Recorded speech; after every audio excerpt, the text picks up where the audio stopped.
trademark weapon is deadly. Trinitarios know how to work with machetes and fight with them. They will just cut your hand and that's it. They not just want to do a little assault on you, they want to put you 6 feet under. They don't shoot their victims. They butcher them. A whole arm could come off. Your leg, wherever they hit you at, is gone. They are the Trinitarios, one of New York's most lethal and fastest rising gangs. You kill somebody with a gun, you ain't nothing. But if you kill somebody with a knife, I mean, you're real.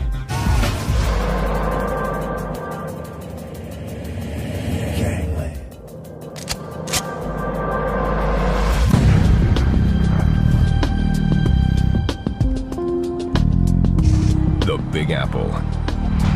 It's filled with some of the world's most familiar landmarks.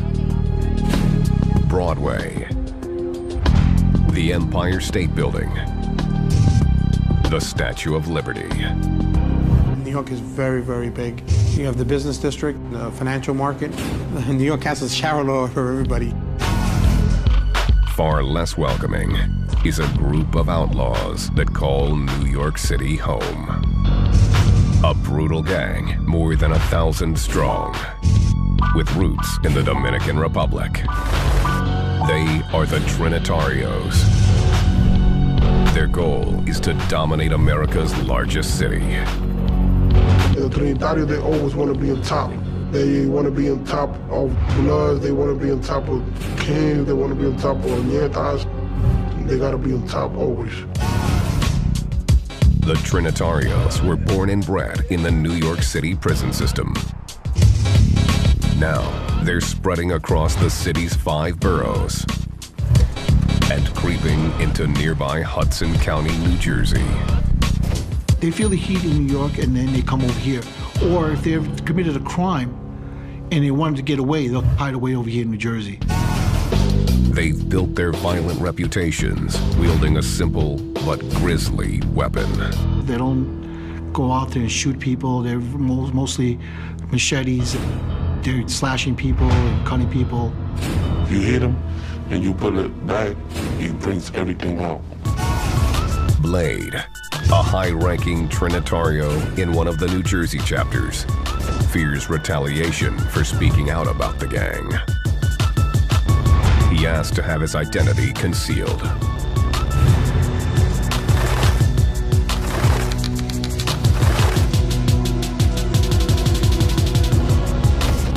Blade came to the United States from the Dominican Republic in 1993 when he was 13. First month when I was over here, I stabbed my sister in the arm because she was trying to smack me. It wasn't his first assault. Blade already had a violent reputation. I stabbed somebody in the heart. I was like 11 years old because he was trying to take my sneakers. Blade and his family settled in Jersey City, across the Hudson River from Manhattan. It was a tough adjustment. Yeah, I didn't speak English when I came over here. And when I used to go to school, I used to get jumped every day. Everybody, basically. Blade joined the Trinitarios and quickly made his own reputation. The leader of a Latin king went to the Kamal block and he threw me a punch. So when he did that, I pulled out the machete. I hit him in the head. Then I hit him like four more times in the arm because he went like that. He got a lot of stitches. He got like 50-something stitches in his head. That kind of one-on-one brutality has shocked even hardened New Jersey cops, like Davis Valdivia.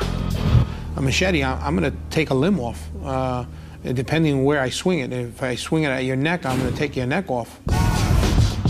For years, he's seen firsthand how the Trinitarios get up close and personal. With a gun, you can shoot somebody from far away and not even see the person. To stab somebody, you got to get up and close and really to stick somebody. But assaults aren't the gang's only crime. They're definitely in the drug business. They're definitely in the home invasion business, assaults, robberies. They run the gamut, just like any other super gang. The Trinitarios have turf all over the Bronx and the Washington Heights section of Upper Manhattan. Washington Heights is home to many Dominican immigrants and is a transportation hub. 6 bridges, 3 highways, and 3 tunnels are nearby, all allowing for quick access to the entire metropolitan area. It's the perfect setup for drug dealers and gang members on the run, making it difficult for law enforcement to track them. There's going to be a group of people trained in the non-Trinitario area. Okay, I just received information from one of my guys that the person that that is doing the hand-to-hand transaction is coming towards our area now. Thanks to the easy access between New York and New Jersey, the Trinitarios have a lucrative narcotics business in both states. It's so easy to travel from one place to another that if they have a problem with the law enforcement, they'll move to another spot. Well, number one, he's selling drugs on the street, so he gotta go. He's selling cocaine. They could make about 10, 15,000 a day. They doing drugs. They selling drugs. If you owe them money, they're gonna kill you. This gang member, Loco, has also asked to have his identity concealed.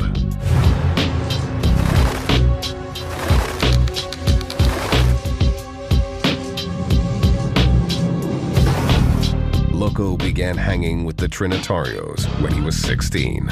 I was attracted to them by the way that they used to hang out, money and girls. They used to drink. If you didn't have money, they would give you money to eat, to get whatever you want. He ran into trouble with the law when a brawl broke out at one of their parties. Some three from New York came and stopped the guy 5 times, and from that time, we all got locked up. Loco found himself behind bars for 6 months in the Hudson County Jail. His cellmates were all hardened gang members, and Loco had to make a life or death decision. When I went to jail, it was so crazy because I wasn't a member of a gang. I had to make a choice. Or I'll be neutral and I get beat up, or I'll become Trinitario. Loco joined the Trinitarios. You gotta fight for respect. If you don't fight for respect inside, you're gonna get beat up. You're gonna get killed. Though New York authorities have battled the Trinitarios for years, the gang has flown under the radar of New Jersey PD. We weren't aware of them. We heard rumblings of them. We heard the names being thrown around. But we didn't know who they were or what they were about. But a savage crime would change everything.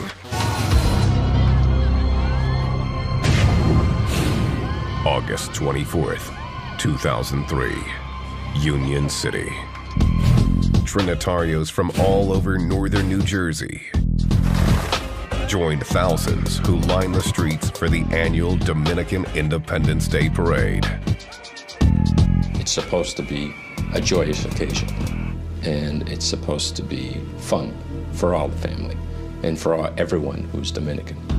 Police were also on alert for gang activity, which had arisen in years past.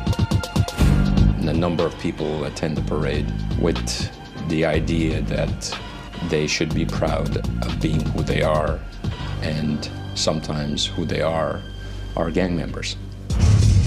Detective Davis Valdivia was on a routine assignment to tape surveillance video from a rooftop near the end of the parade route. The stakeout was strictly a precaution. I just would zoom in on people's faces and later on try to identify them. If something should happen in the future, we have informants throughout Union City, and we can go to them and show them the tape and try to get people ID'd. 4 months earlier, Tensions between the New Jersey Trinitarios and one of their rivals, a fierce street gang called the 60th Street Boys, had ended in bloodshed. They were arguing possibly about a girl when a member of the Trinitarios pulled a knife. One of the 60th Street Boys took the knife away and pretty brutally stabbed a member of the Trinitarios. The victim survived, and the attacker was arrested. But the New Jersey Trinitarios had yet to exact their revenge. Now, as the parade wound through the streets, Detective Valdivia scanned the crowd with his camera. Suddenly, some new faces caught his attention. There was some individuals in the group that I'd never seen before, and I zoomed in on them. The new gang members turned out to be Trinitarios from New York. 4 months had passed since the 60th Street stabbing, and the New York members were angry that their New Jersey crew hadn't retaliated. The guy from New York, it was like, and you haven't done nothing? So we gonna do something. They kill anybody and they don't care. They had to do this to let everyone know that this is what happens to you when you mess with the Trinitarios. The Trinitarios confronted the 60th Street Boys, but they weren't about to go down without a fight. They challenged the Trinitarios to settle the beef after the parade. The 60th Street local gang basically says, if you want some of this, you know where to find us. The Trinitarios were ready for battle. They met in a nearby schoolyard and planned their revenge. They would execute a coordinated attack on the 60th Street Boys on 60th Street on their own turf. What happened next would put the New Jersey Trinitarios on the map. They definitely made a name for themselves that day. They gotta respect our parade and they gotta respect our colors. And we're Trinitarios, so we're going after them.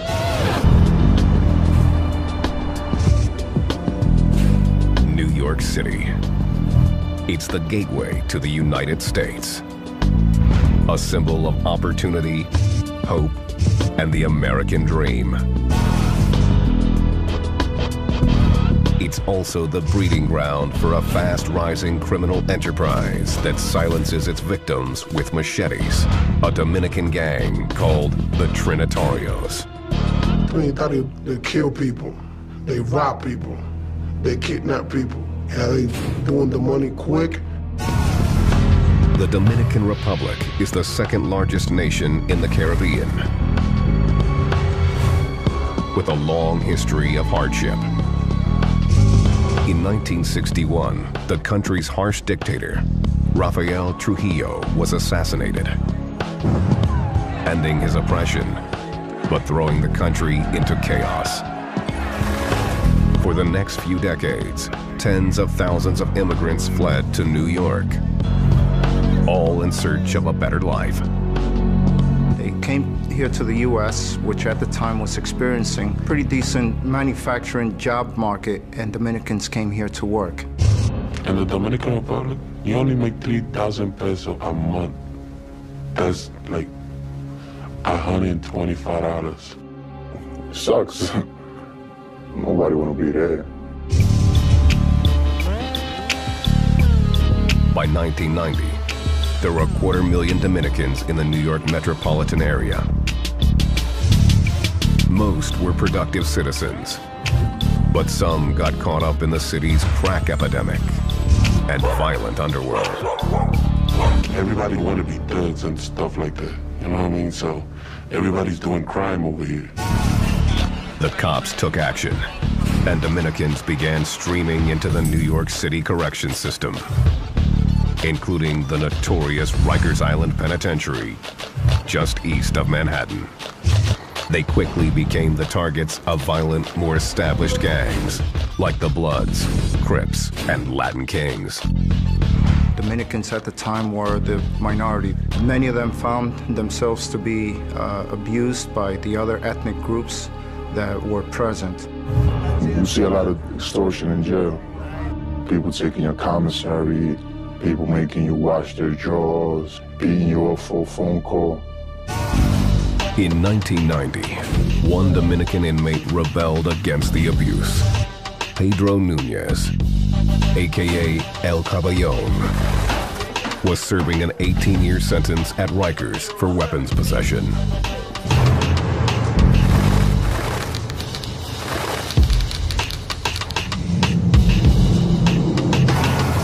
El Caballon formed his own gang, Trinitarios, which means Trinity. He took the name from three revered leaders of the Dominican independence movement from Haiti in the 1840s. He saw the abuses that were occurring, and just like Duarte, Sanchez, and Mella saw that the Dominicans were being abused, he felt the same way and started this group with the same name as the founding fathers of the Dominican Republic, the Trinitarios.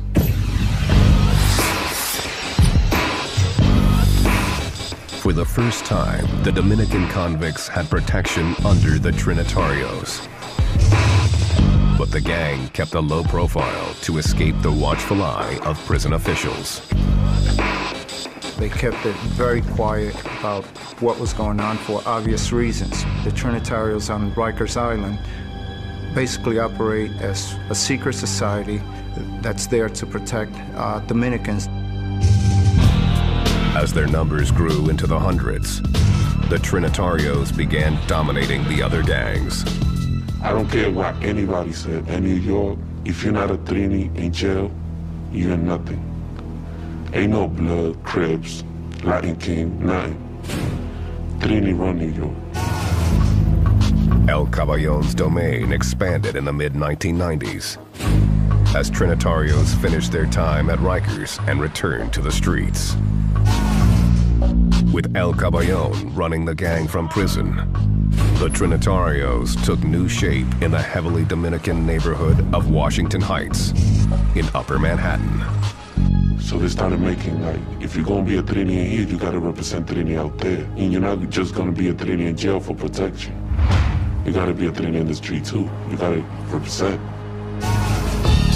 The Trinitarios unleashed a crime wave that ran through Washington Heights into the Bronx and Brooklyn. They started doing narcotics distribution, possession of weapons, and violent crimes. In 1995, in the Bronx alone, nearly a murder a day was occurring, thanks in part to the Trinitarios.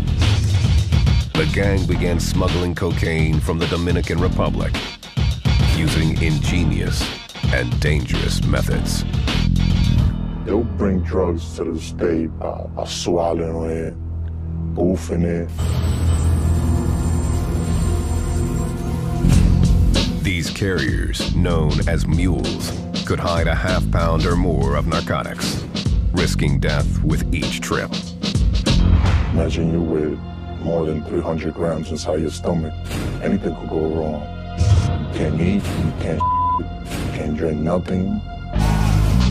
Jefe, a Dominican native, asked to have his identity concealed.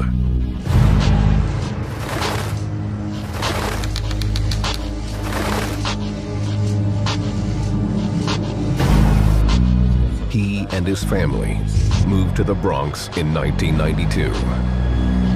There's always something going on around there. Someone getting shot, someone getting caught for selling drugs. Jefe's father worked long hours driving a cab.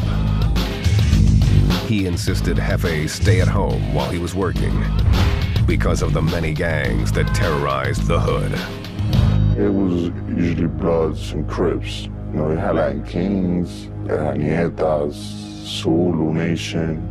And you would hear a few gunshots. The gang violence was impossible to avoid. In 1998, the NYPD in Jefe's precinct reported over 2,000 violent crimes, including rape, robbery, burglary, and murder. It was dangerous. The 4-4 precinct is the busiest precinct in the Bronx. Jefe had to stick with his Dominican brothers for protection. It was a lot of race going on, race issue, Dominicans and blacks. They would come and pick up Dominicans on high school or junior high school, and we would just retaliate. By 1999, the Trinitarios had hundreds of members in New York City and a brutal reputation that stunned even law enforcement. They had to go to the extreme to prove themselves to the other gangs that they could compete with them in the streets or drug sales. They attacked their rivals with machetes, common weapons in the Dominican Republic, but rarely seen in this urban jungle. We used to carry a machete in our pants, our book bag, our sleeves. Wherever we could have fit it, we would have carried it. Armed, dangerous, and in control of New York, the Trinitarios were anxious to expand their territory. They found it right across the Hudson River.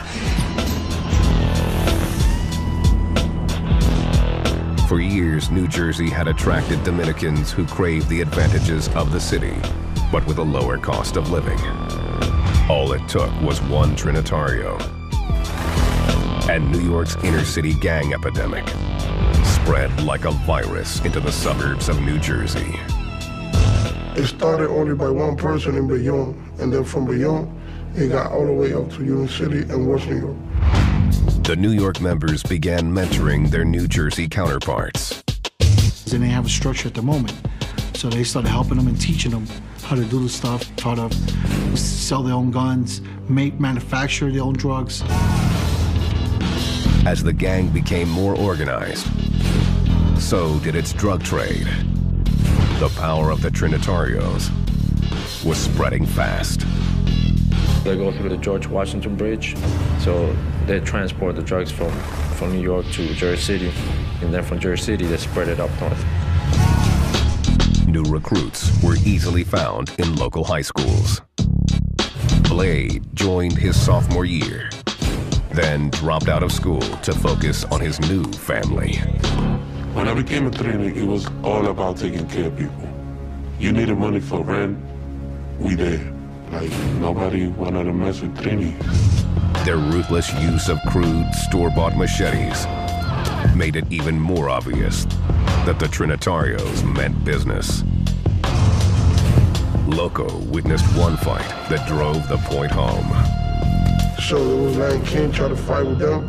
So I seen some guy that just grabbed a machete and tried to cut off his arm. He hit him a few times that his arm was falling down. Loco was inspired by the gang's fearlessness. The drug money was an added bonus.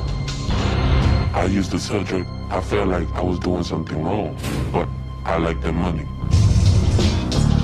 By 2003, the Trinitarios had more than 100 members in northern New Jersey alone.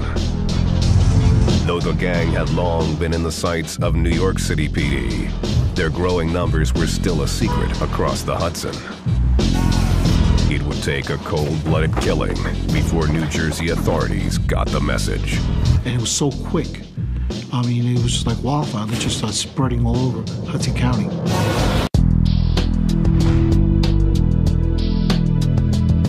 The Trinitarios, a machete-wielding Dominican super gang in New York City, is spreading its brutal violence into neighboring New Jersey. They were operating under the radar for a while before anybody got to know who they really were and what they were about. Trinitarios take pride in their Dominican roots. It starts with their name. It comes from the word Trinity, from the Father, Son, Holy Spirit. The gang's colors are those of the Dominican flag. Red, white, blue, and most significantly, lime green.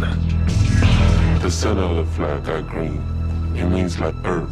That's why we represent green. If you're wearing green, you want the mind. They always carrying a green bandana or a green scarf or a green hat. Anything that they wear green, It shows that they are Trinis. The gang also uses the flag as the basis of their motto. If you look at the Dominican flag, you have 3 words on top. It says Dios, Patria, and Libertad, which is God, country, and liberty. To recognize one another, members frequently greet each other with the numbers 41, 6, 12. 41, 6, 12. As to know if you a Trinitario, you'll be asked, you son of Duarte? You say 41, 6, 12. Like, yeah, I'm Trinitario. The numbers are a secret code that Trinitarios use to hide their identity. But it's really 4, 16, 12, which are the respective locations for the D, P, and the L in the alphabetical number. It's a code. So they'll make 4 and 16, 41, and 6. The letters D, P, and L show up in almost all of the gang's markings. Trinitarios aren't required to get inked, but those who do choose symbols of the motherland. Most of the Trinis, they do the Dominican flag, DPL, Dios, Patria, Libertad. Another popular tat is the symbol 3NI. 3 is for the 3 colors of our flag and the 3 fathers of our country. And an I is short for Trinitario. Trinitarios also represent with hand signs. Let's do guns up. It's in the center of our flag.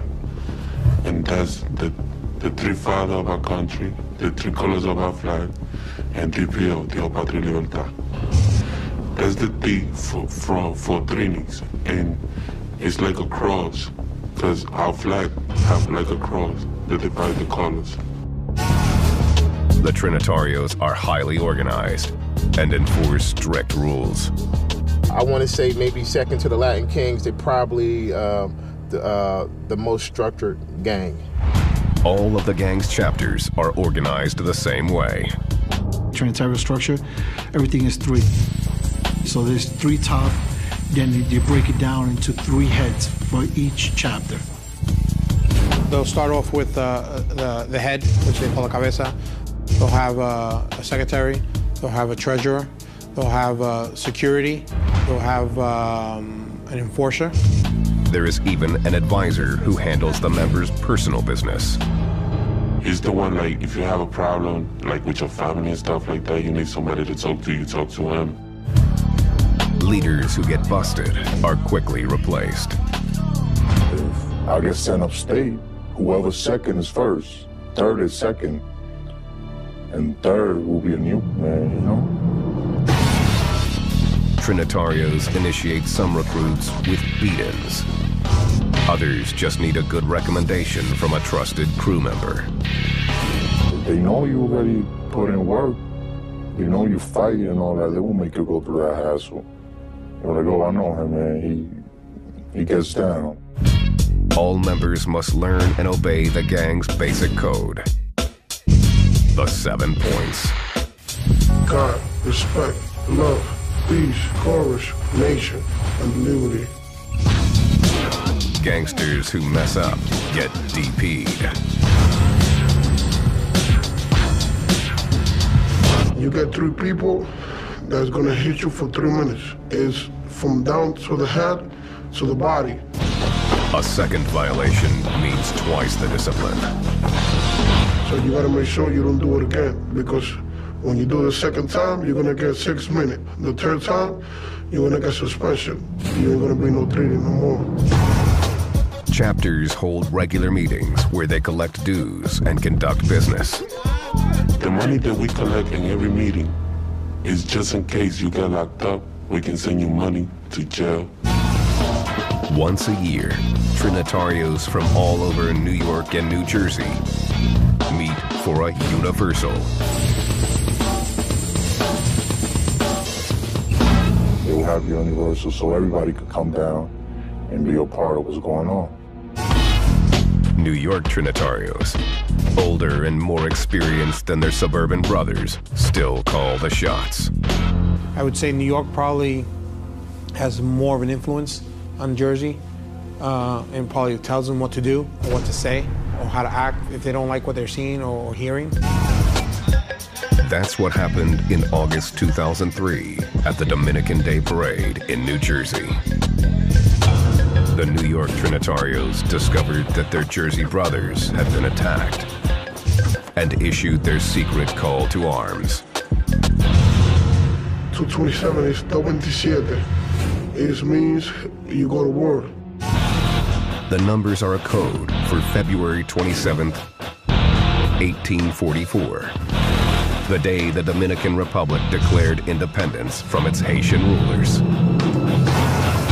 In Hudson County, it would signify that all hell was about to break loose. As soon as somebody said 227, my people gonna come, and they're gonna come ready.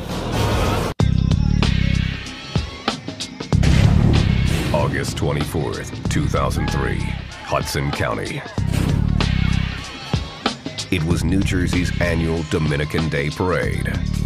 From a rooftop, Detective Davis Valdivia videotaped the crowd, on the lookout for gang violence. I was up there for several hours. I would say probably 6 hours on that roof. Little did he know that the bloodthirsty Dominican street gang, the Trinitarios, was out for revenge. 4 months earlier, a 60th Street gang member had stabbed a New Jersey Trinitario. The victim recovered, but the Trinitarios had yet to settle the score. An unacceptable situation for their New York brothers. They were upset that one of their members was stabbed and nothing was done about it. If someone messes with one of their members and it goes unpunished, they will essentially be viewed as chumps.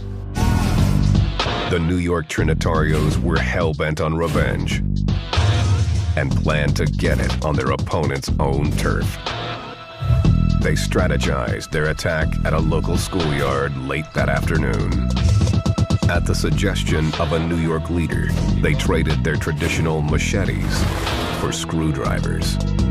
It was easy at the moment, because the guy from Brooklyn was like, oh no, we're not gonna carry none of that. What if we get stopped by the cop? They see us with screwdrivers in the car, they're not gonna bother us with that. They sharpened the tips for good measure. They armed themselves with those screwdrivers, ripped clothing apart that were rags in the trunk of the car, and wrapped it around the handle. If there's cloth on the handle, your hand won't slip when you stab someone with it, and you're never going to leave fingerprints. The gang was prepared for cold-blooded murder. You can't really slice anybody with a screwdriver. I mean, it's only one purpose is to jab and puncture. 2 carloads of Trinitarios headed straight for the heart of the 60th Street Boys territory in West New York. They found what they were looking for at the corner gas station at 60th Street and Broadway. The Trinitarios confronted 21-year-old Jameer Brown, who was an associate of the gang. Once they approached him, they asked for an individual by the name of Munchi. That's the same individual that had words with them during the parade. Munchi was nowhere in sight, but Brown stood up for his friend to the bloodthirsty mob. He responds to them saying he's not here, and if you have a problem with him, you have a problem with me. The Trinitarios pulled out their screwdrivers. Someone ran up to him and stabbed him. And then they were all over him, stabbing him. Brown went down instantly. One of his friends, a 16-year-old, tried to break up the assault. One individual of the 60th Street Boys actually went to his aid, and he wound up getting stabbed in the forearm.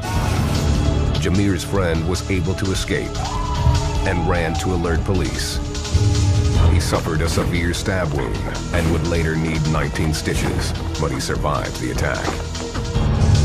Jameer Brown was not so lucky. The screwdrivers had ripped through a crucial artery.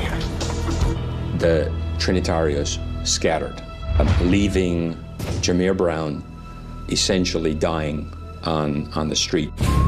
Brown died at a local hospital 90 minutes later. The murder sent a clear message from the Trinitarios to its many rivals. You do something to one of my peoples, I'm gonna do something to you. That's what we gotta do to be known, so we can get our respect. If you mess with one of them, you're gonna mess with all of them. It also sent a message to New Jersey police, who finally realized the Trinitarios were in their own backyard. That was the first time that I actually heard of Trinitarios. After the parade is when I really learned about the Trinitarios. And since that day, things made a lot more sense to me. New Jersey PD immediately started hunting down the attackers and managed to catch 3 of them that night. By morning, Detective Valdivia was already interrogating one of the suspects, Trinitario Alex Colon. He showed Colon surveillance video of the parade. He sat there, viewed the videotape, and I recall him pointing to the individuals that I zoomed in on. He would say, that's so one of them, and that's so-and-so. He was there, and he was in the car, and he just went on and on. On November 25th, 2003, police in New York City and Hudson County made 5 more arrests. A 6th suspect was arrested a few weeks later. 2 more were in custody by March 2004. The charges included murder, aggravated assault, and unlawful possession of weapon. Among those charged were 2 alleged high-ranking Trinitario leaders, 22-year-old Ricardo Osorio of New York and 21-year-old Pablo Molina of New Jersey. The prosecution's case was coming together. I counted about 56 witnesses that were possibly going to testify if needed. Prosecutors also had a star witness. Alex Colon, the gangster who identified suspects on the parade videotape, was in jail facing a murder charge. He was cooperating with the prosecution against the Trinitarios in the hopes of receiving a reduced sentence. Colon gave us a nice big picture. He could point to all the parties. But Colon would never make it to the stand. Our case seemed as if it would fall apart.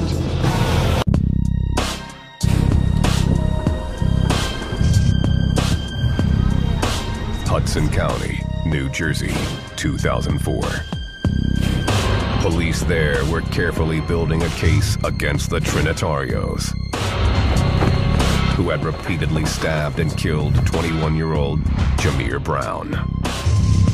Screwdrivers, a lot of which were described as scary and old and rusty. It was a pretty brutal attack. 8 defendants were set to stand trial. One of them, 23-year-old Alex Colon, was cooperating with police. He provided quite a bit of information.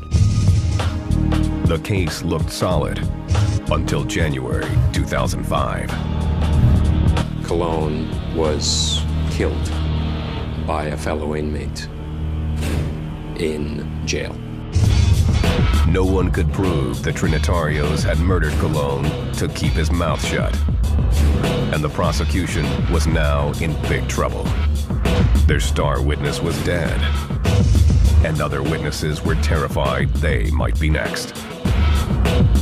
They wouldn't speak to us. The state was now scrambling to rebuild its case. So we had to start putting a whole different case together. And now this was now a patchwork of witnesses.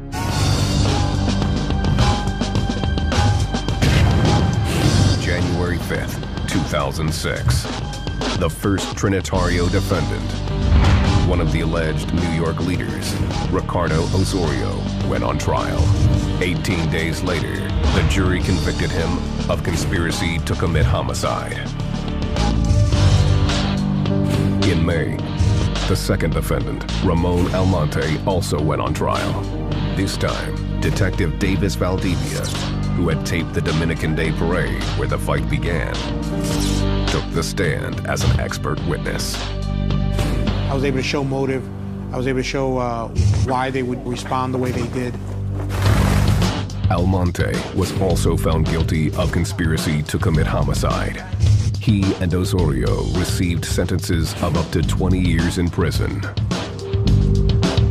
The 5 other defendants, including Pablo Molina, one of the alleged New Jersey leaders, pled out before their trials began. The convictions dealt a major blow to the gang. I like to think that what we did here discouraged the Trinitarios and disrupted what they intended to do, which was begin a network in New Jersey. But today, the Trinitarios show little sign of slowing down. In March 2009, Manhattan authorities made a huge bust in Washington Heights. 41 alleged Trinitarios were indicted on charges from drug distribution to weapons possession. They had blocks and blocks of narcotics in every corner selling them. If you wasn't a Trini, you wasn't gonna sell drugs in New York. That's how they was doing it. Since the shakedown, law enforcement on both sides of the Hudson River has kept close watch on the gang. It's important that we have contact with them, just to let them know that we up here and we got our eye on them. They know how we operate, and we kind of know how they operate. Detective Valdivia is now a full-time gang investigator in a nearby county. He still considers the Trinitarios to be a major threat to New Jersey and beyond. They're definitely in Connecticut. There are reports of them in Florida. They definitely have grown. They've definitely gotten bigger. Not every gangster is in it for the long haul. Loco is no longer active in the Trinitarios. He says he's done spending time behind bars. The future of them is going to jail because what they do is crimes. They're just so stupid because they're making money out of it, or they're just stabbing people and getting locked up for no reason. Loco is trying to build a new life apart from the gang, but fears he's a marked man. If I show my face, I will be in mad trouble. I'm gonna tell people that want to see this, young kids, don't get into Trinis. They ain't worth it. After years with his New Jersey chapter, Blade has also left the Trinitarios. He received the gang's blessing after having a child. It was like, man, you cool, you already have a family. So that's the only way that you can get out of it. If you want to do something with your life, they respect that. Hefe got a similar reprieve after starting a family. His perspective on the gang has changed since leaving Rikers Island in 2006. I'm lucky I'm alive. I used to do a lot of crazy. But now that I'm older, I got a different mentality. But these former gangsters are in the minority. The Trinitarios are on a mission to dominate even more of the New York City area. Nothing will stop them. Fighting, stabbing people, robbing people. Nobody can touch us, not even cops. I see them not stopping. I see them growing in number. I see them getting more violent. There will never be peace. 10 years from now, you're gonna still hear the Trinitarios